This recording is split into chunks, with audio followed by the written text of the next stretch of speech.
যখন মানুষকে দাফন করা হয় সব মানুষ চলে যায়, কবরে নীরবতা নেমে আসে, মাটির সেই ঠান্ডা নীরবতা। আর তখনই সেই কবরের ভেতরে দুইজন ফারিস্তা নেমে আসেন, তাদের নাম হলো মুনকার ও নাকির। তাদের চেহারা মানুষের মতো নয়, কঠোর মুখমণ্ডল, চোখগুলি বিজলির মতো চমকাতে থাকে এবং গলার আওয়াজ যেন মেঘের গর্জন। তারা কবরের সেই অন্ধকারে এসে তোমাকে জাগিয়ে বসান। তোমার হৃদয় দ্রুত স্পন্দিত হতে থাকে, হাত কাঁপতে থাকে এবং তারা প্রথম প্রশ্ন করেন, তোমার রবকে? যদি তুমি মুমিন হও, সত্যিকারের ইমানদার হও, তবে তুমি উত্তর দিবে, আমার রব আল্লাহ।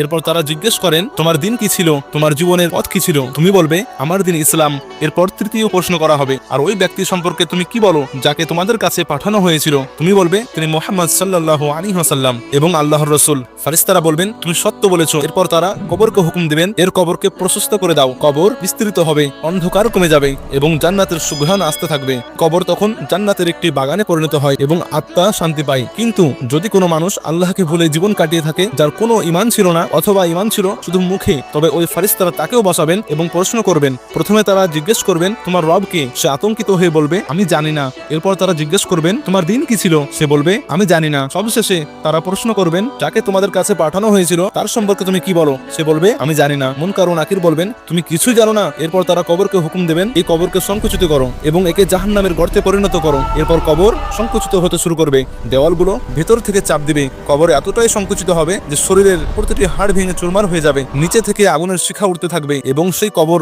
জাহান্নামের অংশ হয়ে যাবে। আর এই আযাব কিয়ামত পর্যন্ত থামবে না। হে আল্লাহ, আমাদের সবাইকে ঈমানি জীবন দান করুন এবং ঈমানের সাথে মৃত্যু দান করুন। আমিন।